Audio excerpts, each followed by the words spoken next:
Hi, இன்னைக்கு episode பார்த்துருப்பீங்க. நான் காலையில் சொன்ன மாதிரி தான், அது ஒரு ப்ராங்க்கு. அதுக்கப்புறம் ஆஹா ஓஹோ ஹோட்டல் வேறு. ஆஹா ஓஹோன்னு சும்மாவே இந்த 9 சீசன் போயிட்டுருக்கு, விளங்காத சீசனு. அதில் இந்த 3 கண்டஸ்டண்ட்டு, பழைய கண்டஸ்டண்ட்லாம் விட்டு இவங்க இப்போ என்ன பண்ண போகிறாங்கங்கிறது தான்.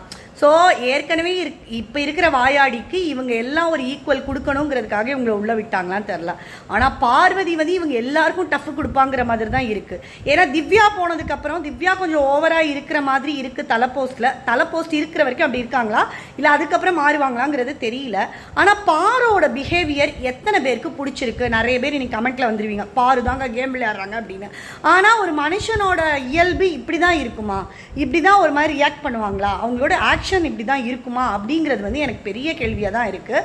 அது எல்லாரையுமே இரிட்டேட் தாங்க பண்ணுது. அந்த இடத்துல ஆக்சுவலி பாருக்கு எதிர்த்தாப்பில் நீங்கள் இருந்தீங்கன்னா உங்களுக்கு எப்படி தோணும் அப்படிங்கிறத நீங்கள் இன்னைக்கு கமெண்ட்டில் சொல்கிறீங்க. பாய்.